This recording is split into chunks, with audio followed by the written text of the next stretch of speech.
할렐루야. 잘 보내셨죠? 예, 날씨가 그래도 아주 덥지는 않습니다.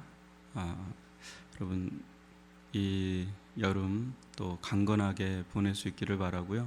또 오늘도 주신 말씀을 가지고 하루를 또 거룩한 하루 살이의 삶을 살아갈 수 있기를 바라고, 또 하루를 열고 닫을 때, 열을 때는 죽음을 생각하고 닫을 때는 다시 일어남을 묵상하는 묵상의 사람들이 되기를 바랍니다. 제가 기도하고 말씀 보겠습니다. 사랑의 하나님 아버지, 감사를 드립니다. 저희들의 삶을 주님께서 매 순간순간 붙들어 주시고 지켜주시며 인도해 주시는 줄 믿습니다. 아버지 하나님, 우리의 생명이, 우리의 생사가, 우리의 인생의 길이 어디에 있습니까? 오직 주님께서 붙들어 주심에, 주님께서 인도하심에 있는 줄 믿나이다. 코로나19 가운데 여러 가지 환경과 상황의 변화가 참 많습니다. 많은 이들의 이 변화된 삶 속에서 질서를 찾고 있을 적에 우리 신앙인들 또한 주님 안에서 새로운 질서 속에 서게 도와주시고, 아니 불변하는 질서 안에 늘 서는 그런 믿음의 사람들 되어지게 하여 주옵소서. 아버지, 우리 성도들 가운데, 우리 자녀들, 특별히 우리 어린아이들 가운데 치유 회복의 역사가 필요한 우리 아이들이 있나이다. 주님께서 유연히 또 도훈이 또 우리 다은이 아버지 안에 주님께서 붙들어 주시고 지켜주시며 온전한 치유 회복의 역사가 일어나게 하여 주옵소서. 아버지 안에 주님께서 또 우리 어르신들과 아울러 아버지 우리 자영업자와 직장인들, 또 우리 가정주부로 있는 모든 우리 이들 아버지 주님께서 함께하여 주시고 그 마음을 늘 주님의 위로하심 속에 있게 도와주시고, 아버지 어려움 속에도 늘 소망을 잃지 않는 믿음의 친백성들 다 되게 하여 주시고, 어려운 속에도 길을 내시고 여시는 은혜를 경험하는 복된 성도들 되기를 원하며 주님의 권능과 주님의 지혜를 아버지 이때 깊이 누리는 복된 성도들 다 되게 하여 주옵소서. 주님께서 원근 각자에 흩어져 있는 주의 백성들을 주님의 장중의 손으로 붙잡아 주시고 인도해 주실 줄 믿나이다. 예수님의 이름으로 기도합니다. 아멘. 오늘 함께 볼 말씀은 빌립보서 3장 7절로 14절입니다. 빌립보서 3장 7절로 14절입니다. 제가 말씀을 봉독해 드리도록 하겠습니다. 신약성경 빌립보서 3장 7절로 14절입니다. 그러나 무엇이든지 내게 유익하던 것을 내가 그리스도를 위하여 다 해로 여길 뿐더러 또한 모든 것을 해로 여김은 내 주 그리스도 예수를 아는 지식이 가장 고상하기 때문이라. 내가 그를 위하여 모든 것을 잃어버리고 배설물로 여김은 그리스도를 얻고 그 안에서 발견되려 함이니, 내가 가진 의는 율법에서 난 것이 아니요 오직 그리스도를 믿음으로 말미암은 것이니 곧 믿음으로 하나님께로부터 난 의라. 내가 그리스도와 그 부활의 권능과 그 고난의 참여함을 알고자 하여 그의 죽으심을 본받아 어떻게 해서든지 죽은 자 가운데서 부활에 이르려 하노니, 내가 이미 얻었다함도 아니요 온전히 이루었다함도 아니라 오직 내가 그리스도 예수께 잡힌 바 된 그것을 잡으려고 달려가노라. 형제들아, 나는 아직 내가 잡은 줄로 여기지 아니하고 오직 한 일, 즉 뒤에 있는 것은 잊어버리고 앞에 있는 것을 잡으려고 표대를 향하여 그리스도 예수 안에서 하나님이 위에서 부르신 부름의 사항을 위하여 달려가노라. 아멘. 오늘은 세상 부러운 사람이라는 제목으로 함께 말씀을 나누고자 하는데요.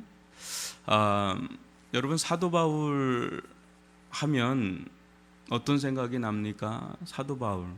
저는 사도 바울이야말로 우리 교회에 가장 적합한 사람이다. 예수가 보이는 사람. 예수를 역사 속에 예수를 이 사람보다 더 잘 본 사람이 과연 있을까? 또 예수를 이 사람보다 더 잘 따른 사람이 있을까? 또 예수로 이 사람처럼 이 사람보다 더 충만했던 사람이 과연 있을까 할 정도의 그런 사람이 사도 바울이 아닌가 싶습니다. 그래서 심지어는 그러잖아요. 너희들은 예수를 본받아라. 근데 좀 더 다른 데서는 뭐래요? 너희들은 나를 본받아라 그래요. 내가 예수를 본받은 것처럼 나를 본받아라. 그럴 정도로 그는 예수를 따르는 자의 아주 전형적인 모델로서, 심지어는 자기가 기준이다, 자기가 표준이 될 수도 있는 사람이다 할 정도의 그런 사람인 거를 대범하게 얘기한다면, 그냥 단순한 나르시시즘이라 그럴까요? 자기 애로 막 충만해서 확 자기가 이 세상에 모든 중심인 이런 영적 나르시시즘이 아니죠. 진짜 자기는 그런 삶을 살았음을 고백하는 차원일 겁니다. 근데요, 이제 사도 바울이 그 길을 가는 데 있어서 세상의 방식과는 정반대의 길을 갑니다. 참 이 부분이 이제 우리로서는 도전스러운 길이에요. 왜냐하면 그 길을 가는 데 있어서 사도 바울은 완전히 우리가 읽지는 않았지만 그 위의 구절을 쭉 보면 자신이 자랑할 만한 세상적 스펙에 대해서 쭉 얘기를 하는데, 유대 사회에서, 이제 오늘날 우리 사회에서는 잘 안 통하지만 그 당시 유대 사회에서는 그야말로 최고의 스펙을 가졌다고 해도 과언이 아닌 사람이 이 사도 바울이었거든요. 근데 어때요? 그는 세상적으로 유익하던 것들을 많이 가지고 있었던 자임에도 불구하고 그것을 해로 여긴다고, 심지어는 그것을 배설물로 여긴다고. 근데 그렇게 고백하는 이유는 분명한 게 있는 거예요. 뭐냐면 그리스도 예수 그리스도를 아는데 방해가 조금이라도 된다면 그것은 가차없이 아무리 자기에게 유익하던 것도, 유익하던 거라고 말을 해요. 해를 끼쳤던 게 아니라 유익하던 것도 자기는 해라고 여기겠다. 그럴 정도의 아주 단호함을 보이는 장면을 보게 되죠. 여러분, 이 배설물이라는 거는 이제 배설해야 될 거지, 그거를 안고 있으면 안 되는 게 배설물 아닙니까? 그러니까 그는 예수 그리스도를 얻고 예수 그리스도를 알고 이런데 조금이라도 이제 저해가 되거나 방해가 된다면 가차없이 그것은 배설물의 영역으로 넘어가는 거예요. 참 이 부분이 이제 우리가 다른 거. 왜냐? 우리는 이 사도 바울이 해로 여겼던 거나 배설물로 여겼던 그걸 추구하는 자들이거든요. 대부분의 세상에 있는 우리들도 거기에 들어갈 수 있고요. 많이 우리가 거룩해지고 성화됐다고 하지만 여전히 이제 그 부분에 자유롭지는 않죠. 그리고 세상 사람들은 말할 것도 없고요. 그게 일생의 이제 목적이죠. 근데 그것을 가차없이 그 배설물의 영역으로 던져버린다. 이거는 제가 전에도 주일날에도 얘기했지만 기독교는 그냥 비우는 게 목적이 아니에요. 채우기 위해서 실은 비우는 거거든요. 그러니까 실은 이걸 얻기 위해서 이걸 내려놓을 뿐이에요. 그리고 이걸로 인해서 이게 또 규정이 또 새로워지는 거죠. 그래서 여러분 한번 보세요. 우리가 볼 때는 야, 이거 좀 심한 거 아니야? 이렇게까지 살아야 되나? 이런 생각이 있는데, 그가 이제 추구했던 거는 예수 그리스도를 아는 지식이에요. 예수 그리스도를 아는 지식이 가장 고상하다. 여기 고상하다는 탁월하다는 거. 이 세상에서 가장 고상한 지식이, 그는 가말리엘 문화생이었기 때문에 그때 당시 여러분 사도행전 보면 아테네입니다. 그 아테네가 그때 당시는 이제 가장 철학의 전성기였던 때예요. 거기 가도 유창하게 그냥 사람들하고 대화를 할 수 있을 정도의 철학적인 사상을 가지고 있었던 사람. 유대교 안에만 머물렀던 사람이 아니라 다수 사람이잖아요. 이게 이방 지역에 있었던 로마 시민권자였기 때문에 대단한 겁니다. 그때 당시로 하면 지금의 미국 시민권보다 더 탁월했던 게 로마 시민권자인데, 그걸 갖고 있을 뿐 아니라 그는 이방의 사회, 그때 헬레니즘, 헬라 문화에 대해 통달했던 그런 사람이었기 때문에 상당한 지성인이었고요. 그러니까 누구하고 얘기해도 이 사람은 다 이게 얘기할 수 있는, 오히려 철학자들도 설복시킬 수 있었던 유대 신학자였던 사람이 바로 사도 바울이라고 본다면, 근데 이 사람이 예수를 만나고 변한 거예요. 확 변해버린 거죠. 변했고 실은 그가 여태까지 추구했던 모든 것을 총망라하는 그것을 본 거죠. 그것을 봤기 때문에 그걸 모든 걸 다 상쇄할 만큼의 가치를 봤기 때문에 그런 것들을 가감하게 할 수 있지, 이게 고행이나 금욕을 하듯이 한 게 아니에요. 이게 즐거움으로 한 거예요. 이게 막 억지로 짜내듯이 아우 이건 난 어려운데 막 율법적 이거 안 하면 하나님 나 심판하시고 하나님 미워하시겠지, 나 이거 뭐 이렇게 해서 이게 한 게 아니라는 게 이제 우리가 좀 주목해 볼 필요가 있는 건데요. 빌립보서 4장 10절로 13절 보면 이런 구절이 나옵니다.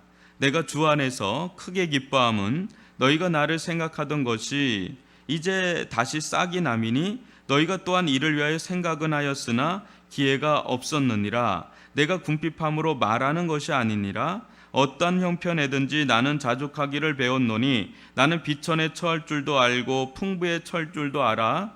모든 일 곧 배부름과 배고픔과 풍부와 궁핍에도 처할 줄 아는 일체 비결을 배웠노니 노라. 내게 능력 주신 자 안에서 내가 모든 것을 할 수 있느니라. 아멘. 뭡니까?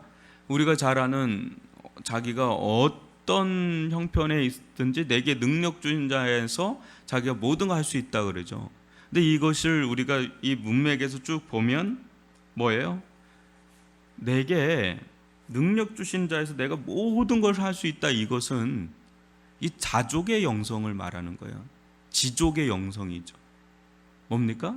자기가 풍부에 처할 때도 흔들리지 않고요, 궁핍에 처해도 흔들리지 않는 그런 일체의 비결을 배운 게 능력이라는 거예요. 그런데 여러분, 이 사도 바울은요, 감옥에서 지금 쓰는 거예요. 이 빌립보서는 옥중서신이잖아요. 감옥에 있거나 아니면 어때요? 이 에베소라고 하는 데서 엄청난 부흥의 역사를 이뤘죠. 그런 엄청난 부흥의 역사의 현장에 있거나 또 궁핍에 처했거나 풍부에 처했거나 그는 모든 것을 다 경험한 자입니다. 그러니까 한쪽만 경험한 게 아니라 그리스도의 풍성함도 경험했고 그리스도의 가난하심도 경험했고 그리스도의 권능도 경험했고 그리스도의 십자가의 고난도 경험했고 그는 십자가도 경험했고 부활도 경험한 그런 다 이렇게 섭렵을 한 사람인데, 그럼에도 불구하고 그는 요동이 없어요. 여기를 가도 요동이 없고 여기를 가도 별로 요동이 없는, 뭔가 이 사람은 다른 목적이 있는 사람 같은 거죠. 겉에서 볼 때 이 사람은 다른 사람과 뭔가 다른 목표를 가지고 있는 사람 같다. 뭔가 이 세상의 범주하고는 다른 범주의 목표를 가지고 살아가는 사람 같다라는 인식을 자꾸 자아내게 만드는 삶을 산 사람이 사도 바울이에요. 어떻게 저 사람 감옥에 가서 저렇게 찬송을 하고 그렇게 찬양을 하며 저렇게 살아갈 수 있을까? 궁핍에 처하고 매를 맞고 하는데도 저렇게 뭔가 있는 사람, 또 풍부에 처했는데 저게 만족이 안 되는 사람, 뭔가 다른 게 있는 사람 같은, 부흥을 했는데 거기에 매이지 않는 사람, 이게 과연 어떤 사람인가? 여러분, 뒤에 나오는 것처럼 그는 예수를 만났고요, 예수를 알아가면 알아갈수록 진짜 이 세상에 자기가 표대로 삼아야 될 게 이 세상의 부와 궁핍도 아니고 또 교회가 막 부흥하거나 자기가 감옥에 있거나 그것도 아니에요. 자긴 진짜 성교에 아주 헌신된 재물된 삶을 살지만 이 사람의 궁극적인 목적지가 따로 있는 거예요. 뭐예요?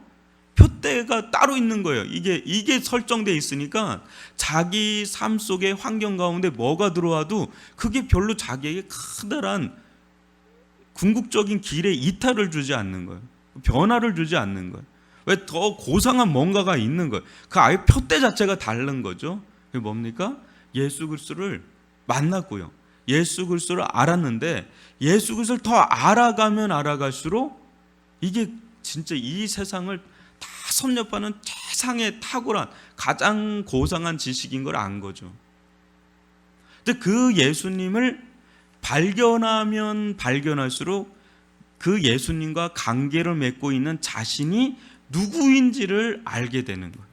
그런 예수님과의 관계 속에서 세상이 보이고 자기가 보이는데 예수를 알아가면 알아갈수록 예수 안에서 규정되는 자신이 너무 풍요로운 거예요. 너무 충만한 거예요. 그러니까 그것은 그 어떤 자기의 유익하던 그 어떤 것들도 할 수 없는 영역을 예수님으로 충만하게 해주니까 그걸 가감하게 버릴 수도 있는 그런 지경까지 간 거죠. 여러분, 우리가 누군가, 우리 자신의 어떤 존재의 풍요로움을 많은 사람들은 어떤 소유로 많이 하죠. 소유를 통해서 실은 우리는 관계가 설정되잖아요. 어떤 거예요? 돈이 많은 사람 우리는 뭐라 그러죠? 부자라 그러죠. 저 사람은 부자야. 저 사람은 부자야. 이러죠. 그 관계, 그 부와의 관계를 통해서 우리는 사람을 규정하죠. 저 사람은 가난한 사람이야. 저 사람은 부자야. 뭐 이런 얘기, 그죠? 또 어때요? 사회에서 어떤 일을 통해서도 관계가 규정되잖아요. 저 사람은 사장이야. CEO래. 저 사람은 의사래. 저 사람은 교수래네. 저 사람은 정치가래네. 뭐 하면서 우리의 어떤 사람에 대해서 규정하잖아요. 그럼 어때요? 또 관계적으로도 어때요? 저분은 우리 아버지야. 우리 어머니야. 우리 할아버지야. 할머니야. 우리 아들입니다. 우리 그 손자입니다. 뭐 여러 가지 가족적인 관계, 또 친구와의 관계에서는 내 친구야. 이런 얘기도 하고요. 친척 얘기도 하고. 뭐 이렇게 관계적인 것도 이제 합니다. 그런 것들을 총합한 게 여러분들입니까? 그것으로 나를 규정이 다 되는 겁니까? 그걸 아예 부정할 수는 없지만 그것도 나긴 해요. 그죠? 근데 진짜 나는 누굽니까? 이게 진짜 나는 예수 만나기 전까지 이런 것들이 나를 규정했어요. 근데 뭔가 답답함이 있었죠. 뭔가 해결되지 않는 영혼의 밑바닥에 그 공허감이 있었죠. 근데 하나님을 만났네요.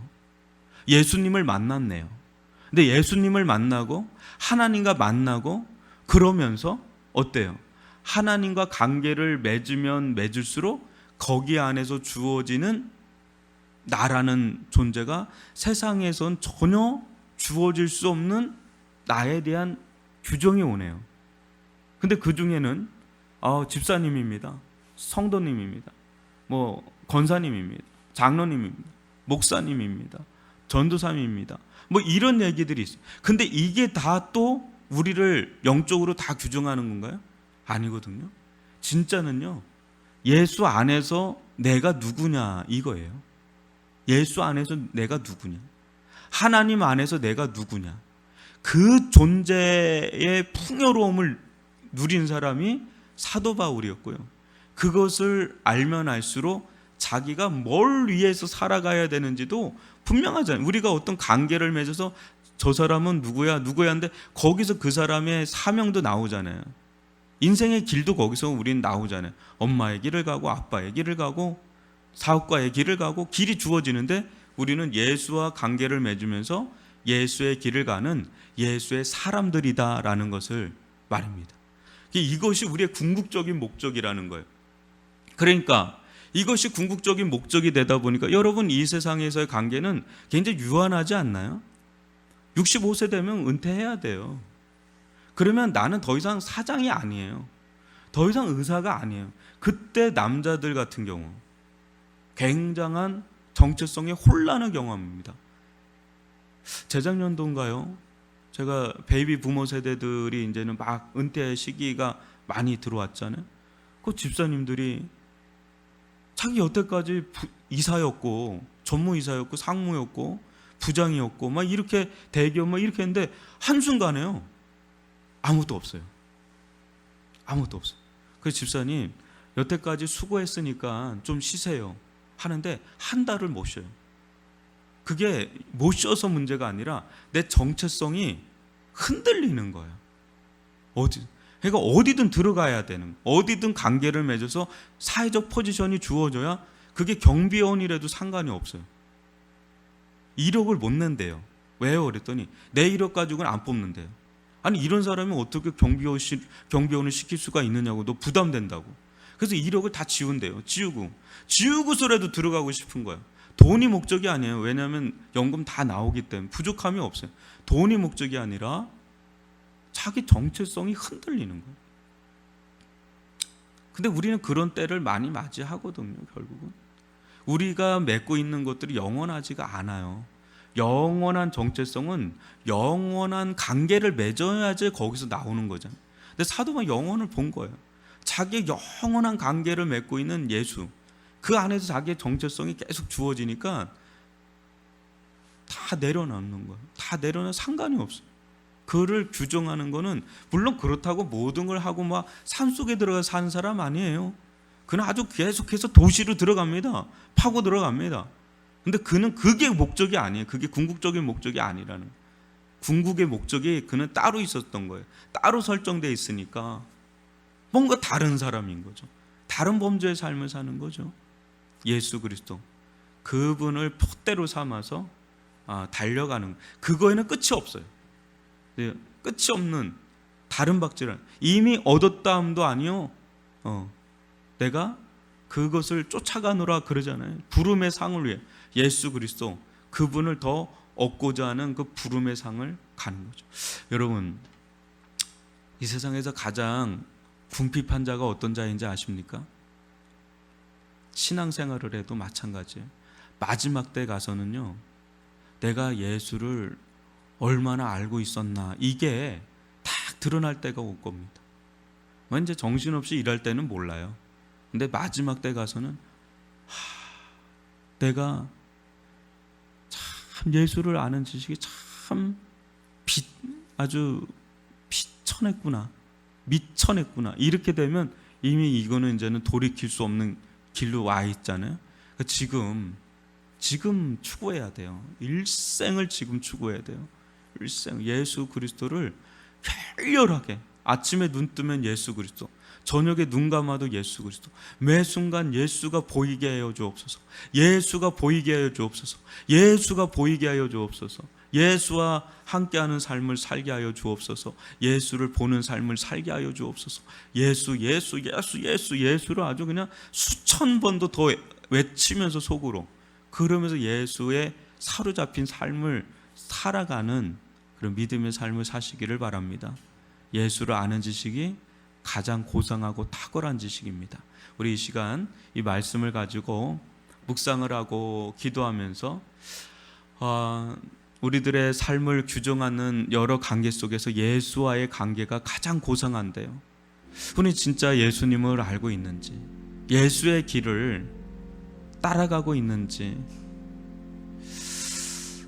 점점 더 물어보지 않을 수 없는 그런 시대 속에 우리가 살고 있습니다. 하나님, 우리 교회가 예수가 보이는 교회, 예수를 따르는 교회, 예수로 충만한 교회가 되게 하여 주시고, 우리들 가운데 하나님 예수에 대한 열정이 일어나게 하여 주옵소서. 하나님, 왜 예수가 이렇게 매력적으로 다가오지 않는지요? 이 예수가 왜 그렇게 끌리지가 않는지요? 우리가 뭔가 모르는 게 있는가요? 우리가 뭔가 못 보는 게 있는가요? 예수는 가장 탁월하신 분이신데 이 예수를 더 알고 더 보고 더 따르고 더 충만하게 하여 주옵소서. 우리 이렇게 기도하면서 나아가도록 하겠습니다.